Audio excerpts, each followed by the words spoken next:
그래서 어떤 인문학적인 가치에서는 한계를 가질 수밖에 없다는 생각을 하고요. 그런 면에선 독보적으로 인문학이라는 컨셉에 있어서 우뚝 서 있는 분이 저는 여전히 전혜린 씨라는 생각을 합니다.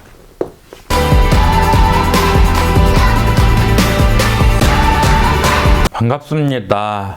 책부자 지혜서원에 나들이 나오신 것을 환영합니다. 저희 책부자 지혜서원은 인문학적인 가치를 지향하는 인터넷 디지털 서원입니다. 오늘은 제가 아주 기쁜 마음으로 이 책을 가지고 여러분들을 찾아뵙게 되었습니다.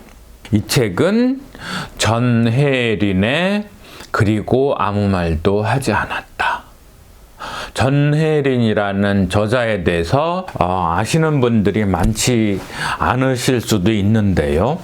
제가 북튜버로서 유튜버가 되기 위한 학습 안내서들 리뷰하고 경매 부동산 투자 안내서를 소개해드리고 기타 경제 경영 자기계발 여타 여러 가지 서적들을 인문 교양 서적들을 소개해드리긴 하지만 제 마음에 가장 기쁜 장르는 인문학 서적입니다.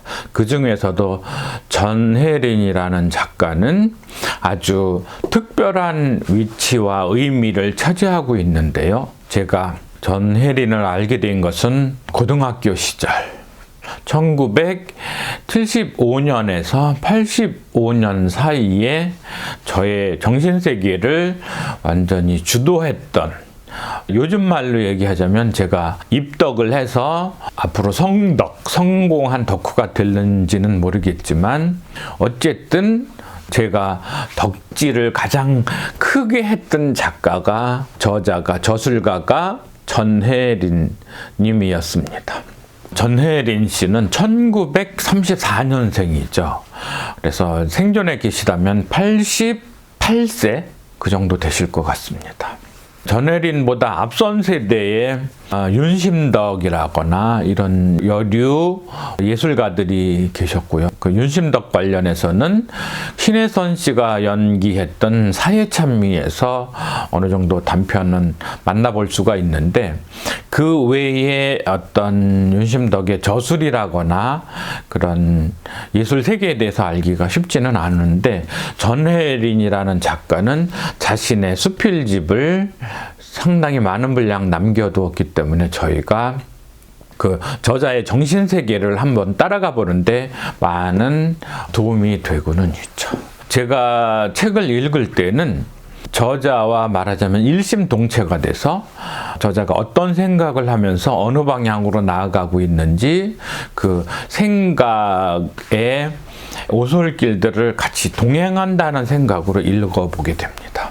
34년생으로서 일제시대에는 아주 유년기를 보냈기 때문에 법학자로 생각되는데, 아빠가 서울대 역시 법학과 교수이셨죠. 그래서 아버지의 영향을 받아서 엘리트 교육을 하다가 대학까지도 서울대 법대를 들어갔었죠. 그래서 1955년 4년 5년쯤에 입학을 하고 1957, 8년도에 독일 뮌헨으로 유학을 떠난 거죠.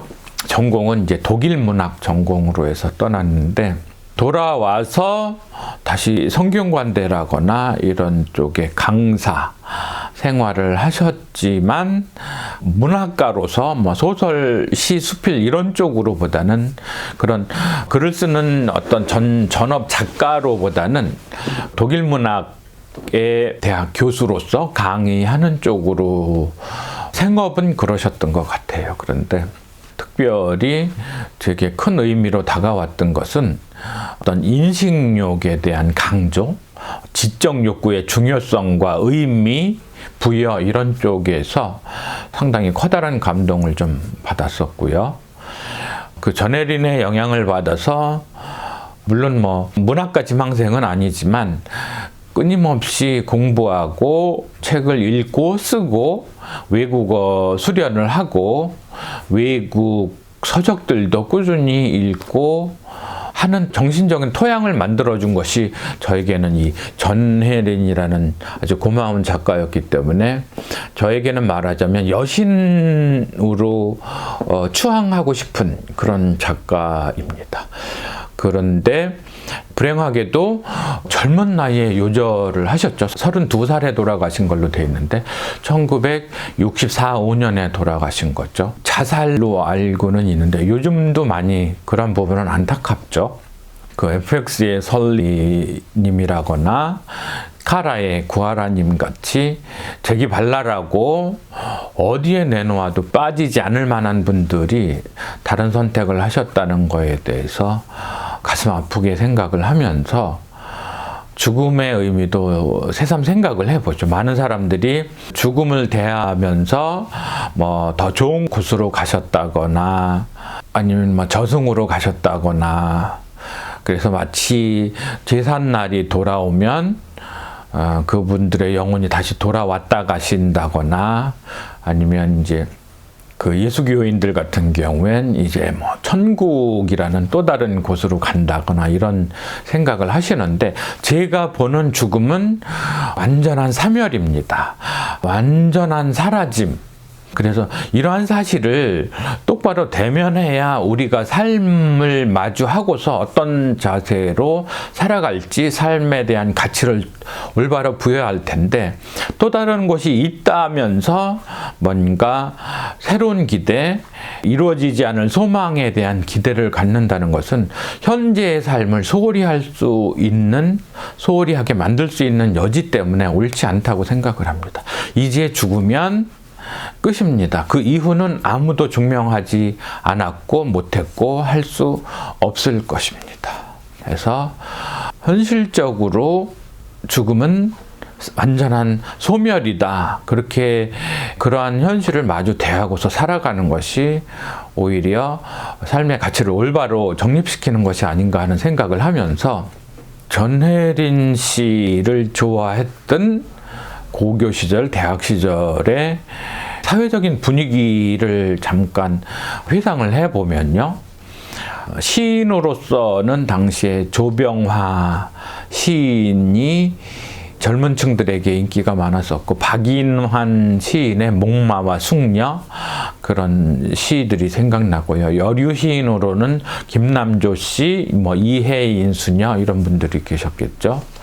그리고 수필가로서는 주로 이제 숭실대, 연세대 철학과 쪽에 계시던 안병욱님, 김영성님, 또 이화여대 이어령 교수 이런 분들이 이제 에세이들을 많이 발표해서 인기를 누리고 계시던 시절이었죠. 그래서 나중에 이제 나이 들고 세상을 돌아보는 안목이 생겼을 때 그 세 분은 굉장히 기독교에 심취해 있던 분이셨는데 그래서 철학과 신앙을 어떻게 양립했는지 나름 의문은 많이 들기는 합니다. 왜냐하면 이제 와서 그분들의 저술들을 보면 예를 들어서 이어령 교수의 지성에서 영성으로 또 김영석 교수의 뭐 100년, 내가 100년을 살아보니 안병욱 교수의 저술들도 보면 굉장히 많이 기독교 신앙이 중심에 있다는 것을 발견을 합니다. 그래서 어떤 인문학적인 가치에서는 한계를 가질 수밖에 없다는 생각을 하고요. 그런 면에선 독보적으로 인문학이라는 컨셉에 있어서 우뚝 서 있는 분이 저는 여전히 전혜린 씨라는 생각을 합니다. 이분의 영향으로 외국어는 제가 엄청나게 많이 공부했죠. 그래서 대학 때 일본어 제2외국어로 교수님 잘 만나서 좀 아주 튼실하게 잘 배웠던 경험이 있고요. 8688 때 EBS 교양 강좌, 어학 강좌로 영어, 일본어는 당연히 기본이고요. 중국어, 프랑스어, 독일어, 스페인어, 러시아어 이런 것들이 강좌가 개설이 돼서 방송이 됐었는데 전부 다 녹음해서 열심히 들으면서 따라 했죠. 그리고 대학 때는 아니지만 기독교에 심취해서 심지어는 라틴어, 어법 서적, 그 다음에 뭐 헬라어, 그리스어 서적들도 사고 사전들도 사고 또 뭐 불가타 역, 뭐 라틴어 성경, 뭐 헬라어 성경, 요전에 저의 책장 탐방 때 수많은 이제 외국어 성경들도 쭉 이렇게 보여드렸듯이, 그리고 말레이시아어, 인도네시아어 마이너 공부도 열심히 했죠. 그래서 네덜란드 베이스의 마이너의 경우에는 막 한 80~90% 정도는 서로 공유하는 부분이 있는 어법상으로, 어휘상으로, 그래서 동족어라고 할 수 있는 마이너도 익혔고요. 그래서 마지막으로는 아랍어까지 익혀서 제가 공부한 언어를 쭉 돌아보니까 영어, 일본어, 중국어, 프랑스어, 독일어, 스페인어, 그 다음에 이태리어도 태평양학 다니던 시절에 입사 동기 영향을 받아서 이태리어까지 했고, 러시아어 했고요. 그 다음에 라틴어도 좀 해보려고 했고, 헬라어도 그랬고, 아랍어도 그랬고, 말레이시아어, 인도네시아어, 한 13개국어를 열심히 그렇게 공부하면서 따라가게 한 원동력이 저는 이 전혜린 씨에게서 받은 영향이라는 생각을 합니다. 무조건 많이 알아야 한다, 배워야 한다, 공부해야 한다, 그런 어떤 집념, 열정, 을 통해서, 왜냐면 당시에 물론 한 언어를 깊이 파는 것도 중요했지만 기억세포가 왕성하게 활동할 때 많이 익혀두고 깊이는 나이 들어서 추구하자, 그래서 외국어를 열심히 했는데, 그게 오늘날에 제가 해외 영어 비즈니스를 하는데 상당히 많은 도움을 주었고요. 간단하게는 뭐 도로 표지판에서부터 기본적인 뭐 상품 매뉴얼, 카탈로그부터 인터넷에서 어떤 기본 정보, 뭐 아니면 여러 그 저술가들의 이름을 올바로 읽는다거나 이런 경우에도 상당히 많은 유익을 보았고요. 외국어가 어법이 안 맞으면 조금 벌썽사나운 경우를 당하기도 합니다. 예를 들어서 요즘 방송에서 보면 어떤 걸 하는 사람에다가 러자를 많이 붙이잖아요. 그래서 뭐 프로 방송러, 뭐 프로 먹방러, 막 이렇게 러자를 붙이는데, 정확하게는 ER이 붙으면 all 사운드가 되는 거죠. 그래서 블로그를 운영하는 블로거처럼 마지막 자음 다음에 ER이 붙어서 마지막 자음을 따라서 그 ER 어로 넘어가야 되는데, 프로 먹방러라기보다는 먹방어 뭐 이런 식으로 돼야 되는 거죠. 뭐 방송어, 방송러, 굳이 붙이자면 그런데 러자를 계속 붙이는 것이 지금 엄청나게 많은 한류 콘텐츠들이 이제 해외로 수출되고 공유되는데, 인터넷 뭐 유튜브를 통해서 왜 한국 사람들은 뭔가 특정한 사람이나 도구를 나타내는 말을 러라고 할까? 어가 맞는데, 그런 생각을 해보면 외국어가 어떤 소양을 높여주는데, 인간의 인문학적 품격을 높이는데 굉장히 중요하다는 차원에서도 제대로 된 공부가 필요한 시점이 아닌가 하는 생각을 하고요. 전혜린은 그래서 독일 문학을 전공을 하고 독일 문학에 대해서 강연을 했지만, 본인 스스로는 당시에 자기도 나름의 어떤 지적 전선의 선두에서 뭐 독일의 니체라거나 라이너 마리아 릴케라거나 아니면 루살로메와 관련된 얘기 많이 했고요. 루이제 린저의 생애 한가운데도 번역을 한 걸로 나와 있고요. 당연히 헤르만 헤세의 데미안 같은 거 또 번역을 많이 했기 때문에, 그리고 아무 말도 하지 않았다라는 유고집으로 보입니다. 사후에 저술된, 그 다음에 이 모든 괴로움을 또다시 이렇게 두 권이 있고, 그래서 전혜린이 자신의 글 속에서 뭐 엄청나게 현학적인 표현을 한다거나 뭐 빼어난 문학적인 표현을 한다 하기보다는 그 자신의 얘기를 이렇게 자연스럽게 써내려가는 부분이 자신이 무엇을 지향하는지 그런 지향점 같은 걸 알려주는 차원에서 읽는 사람으로 하여금 커다란 동기부여를 준다는 차원에서 이제 의미가 좀 깊었었고요. 현대에 들어와서 문학은 상당히 많이 퇴조를 했죠. 또 젊은 세대를 중심으로 스마트폰 중심의 어떤 지식, 정보 탐색, 그 다음에 게임 문화의 대중화, 연애, 오락, 예능 이런 쪽이 대중화되면서 순수 문학 쪽은 토양이 많이 얕아진, 좁아진 그런 상황에서 저는 시대에 새롭게 더 다른 방향으로 앞서가자면 책을 많이 읽는 거 꼭 필요하다는 생각을 합니다. 일부에서는 또 뭐 전자책, 이북 이런 쪽을 가지고서 저장해 놓고 보고 그러면서 이제 편리하다는 쪽에 좀 더 점수를 많이 주는 편인 것 같은데, 저는 오히려 이렇게 기존의 아날로그 서적들이 인간 정신에게 주는 영향이 굉장히 크다는 생각을 합니다. 왜냐하면 또 나름 잘 나간다는 여러 북튜버들도 이런 책장을 배경으로 해서 열심히 자신의 유튜브 콘텐츠를 만들어낸다는 차원에서도 책이 주는 의미는, 자신이 어떤 뭐 USB에 아무리 많은 전자서적을 집어넣어 놓고 있다 한들 배경이 될 수는 없는 거죠. 그 배경이 단순히 물리적인 배경도 있겠지만 어떤 자신의 정신적인 토양 배경, 그런 걸 만들어주는 것이어서요. 저도 이렇게 책장을 돌아보면 많은 동기부여를 느끼게 됐거든요. 한 목에 이렇게 들어오는 이 여러 가지 내가 흠뻑 빠져들 수 있는 훌륭한 책들을 보면서 빨리 읽어야지, 많이 읽어야지, 그리고 나누어야지, 공감이든 아니면 지향점이든 아니면 거기서 얻을 수 있는 수익이든 효익이든 다 나눠야겠다는 강한 동기부여를 느끼게 되거든요. 그런데 단순히 이런 USB 안에 전자서적이 많이 들어있다는 것이 우리에게 어떤 의미로 다가올까 하는 점에서는 종이책은 구시대의 유물, 아날로그 세대의 유물이고 신세대는 전자책으로 간다. 그거는 꼭 맞지는 않는 것 같아요. 그래서 책을 소장하는 것이 책을 읽는데 굉장히 커다란 원동력, 추동력이 된다는 차원에서도 여러분들도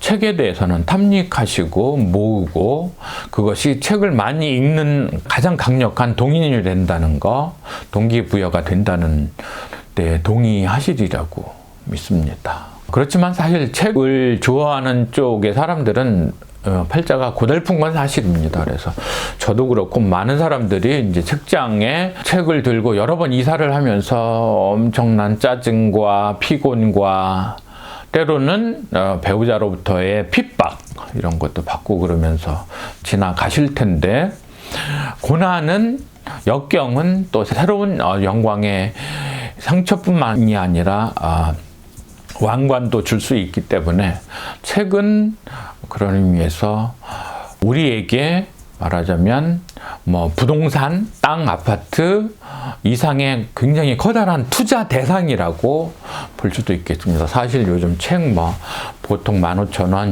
25,000원, 양장본 잘 된 책들은 3만 원, 5만 원 이렇게 하는 상황에서 이렇게 어느 정도 자신이 좋아하는 책을 마음껏 모으자면 사실 몇 천만 원 들어가는 건 사실이죠. 그렇지만 그러한 어떤 지적재산에 대한 투자가 자신의 정신세계를 풍성하게 하고, 그로 인해서 이렇게 유튜버 중에서도 북튜버로서 좀 더 특별한 콘텐츠로 자신의 세계를 퍼스널 브랜딩을 해서 또 성공의 기반을 닦을 수도 있는 거고요. 그래서 책만큼은 신세대, 젊은 세대를 포함해서 공이 반드시 안고 가야 될, 아니면 짊어지고 가야 할 우리의 중요한 유산이라는 거 마음속에 담아두면 상당히 좋겠다는 생각을 하게 됩니다. 그래서 오늘은 전혜린을 여러분들에게 소개해 드리면서,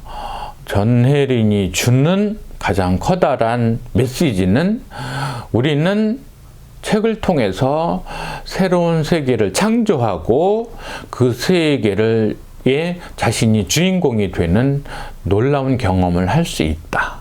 이런 생각을 하게 됩니다.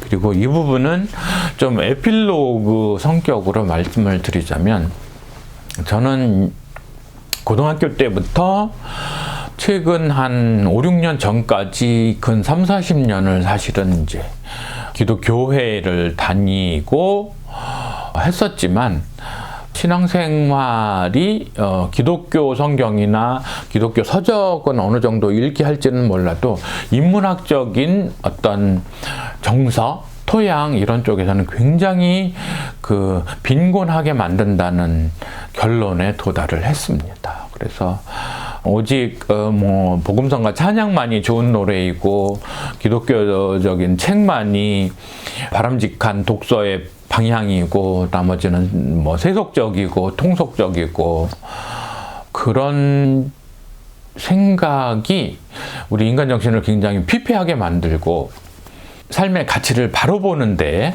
아니면 주체적으로 보는데 독립적으로 보는데 굉장히 바람직하지 않다는 결론에 도달을 했습니다. 그래서 때로 기독교가 주는 폐해 이런 거에 대해서도 언급은 드릴 예정입니다. 그래서 저에게 기독교를 정의하라면 예수식 유대교다 그렇게 말씀을 드리겠습니다. 그래서 예수가 유대인으로서 유대교인으로서 유대교의 토양 위에 뭔가 색다른 컬러로 변화는 시켰지만 그 모태의 2분의 1, 3분의 2 정도는 여전히 유대교적인 것이죠. 왜냐하면 기독교에서 섬기는 신의 개념이 유대교의 신 여호와의 개념과 동일하고요. 기독교적 종교관의 뿌리가 되는 원죄, 에덴 동산에서의 아담의 잘못은 역시 공통으로 가져가고는 있죠. 그런데